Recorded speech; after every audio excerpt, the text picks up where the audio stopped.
সোমবার থেকে সংসদের শীতকালীন অধিবেশন শুরু। দ্বিতীয় মোদী সরকারের শেষ এই পূর্ণাঙ্গ অধিবেশন চলবে 19 দিন। প্রথা মেনে অধিবেশন শুরুর আগেই সাংবাদিক বৈঠক করেন প্রধানমন্ত্রী। 3 রাজ্যের ফল প্রসঙ্গ টেনে প্রধানমন্ত্রী বিশেষ বার্তা দেন বিরোধী শিবিরকে।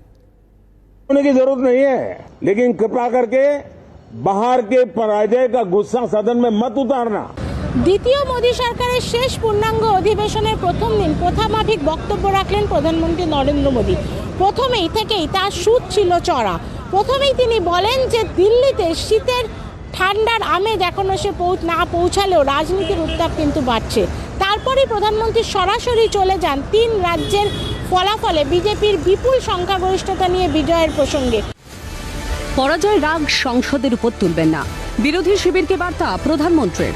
ভোটে হারের রাগ এবং হতাশা নিয়ে সংসদে এলে মানুষই আপনাদের দিকে ফিরে তাকাবে না, খোঁচা নরেন্দ্র মোদীর।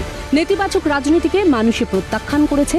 4 রাজ্যের ফল বিশ্লেষণে দাবি প্রধানমন্ত্রীর। খানিকটা রসিকতার সুর টেনে তিনি বলেন, বিরোধী পক্ষ হলেও আমি তাঁদের বলছি, গঠনমূলক ইতিবাচক ভূমিকা পালন করুন সংসদে, আলোচনা করুন, বিতর্কে অংশ নিন, তাহলে আপনারাও এগিয়ে যাবেন। হার থেকে শিক্ষা নিয়ে এগিয়ে আসুন, আবেদন প্রধানমন্ত্রীর। देश ने नकारात्मकता को नकारा है। हमारे सभी सांसदों से आग्रह करता हूं, लोकतंत्र का ये मंदिर जन आकांक्षाओं के लिए, विकसित भारत की नींव को अधिक मजबूत बनाने के लिए बहुत महत्वपूर्ण मंच है। वर्तमान चुनाव नतीजों के आधार पर कहूं तो जो विपक्ष में बैठे हुए साथी हैं, ये उनके लिए गोल्डन अपॉर्चुनिटी है। इस सत्र में पराजय का गुस्सा निकालने की योजना बनाने के बजाय इस पराजय में से सीख करके पिछले 9 साल से चलाई गई नकारात्मकता की प्रवृत्ति को छोड़ करके इस सत्र में अगर सकारात्मकता के साथ आगे बढ़ेंगे तो देश उनके तरफ देखने का दृष्टिकोण बदलेगा। 4 রাজ্য নির্বাচনী ফল উৎসাহজনক জানান প্রধানমন্ত্রী। সমাজের সর্বস্তর, মহিলা, যুব, কৃষক আর গরিবদের উন্নয়নে যারা কাজ করে তারা বিপুল জনসমর্থন পায়। বিজেপির জয়ের কারণ দেখায় এই মন্তব্য নরেন্দ্র মোদীর। তিনি জুড়েছেন, ভালো প্রশাসন কাজ করলে প্রতিষ্ঠান বিরোধিতা ফিকে হয়ে যায়।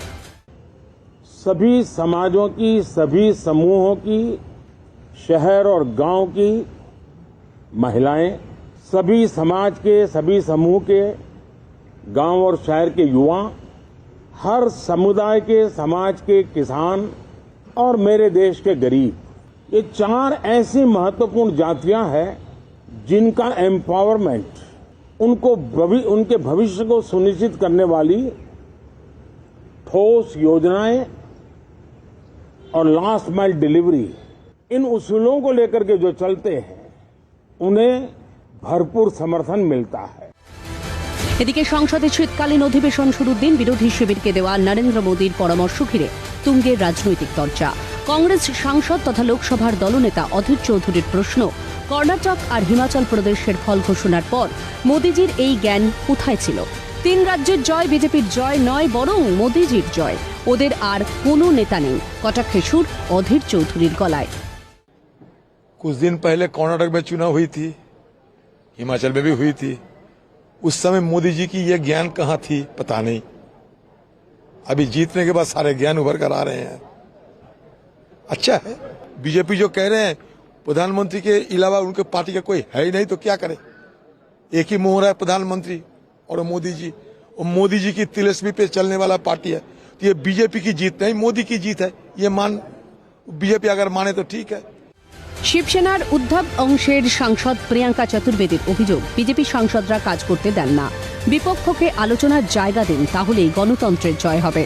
तो मैं उम्मीद करती हूं, क्योंकि पार्लियामेंट में बार बार कहते हैं कि नेगेटिविटी विपक्ष लाता है, तो क्योंकि प्रधानमंत्री नरेंद्र मोदी जी ज्यादा पार्लियामेंट में आते नहीं हैं, most of the time absent रहते हैं, उनको पता नहीं होगा कि उन्हीं के सांसद हैं जो ट्रेजरी बेंचेस में काम नहीं होने देते हैं। इतनी भारी संख्या से आप चुनकर आए हैं, लोकसभा में आपके पास 300 से ज्यादा नंबर हैं, फिर भी आप विपक्ष को दबाने की कोशिश करते हैं। সতর্ক করলেন বিরোধী সাংসদদের এবং তিনি আহ্বান জানালেন শেষ পূর্ণাঙ্গ এই অধিবেশনে সদনের কাজ যেন স্বাভাবিক থাকে এবং তাতে বিরোধীদের সহযোগিতাও চাইলেন তিনি। নিউ দিল্লি থেকে ইন্দ্রাণী দাশগুপ্ত রিপোর্ট, ক্যালকাটা নিউজ।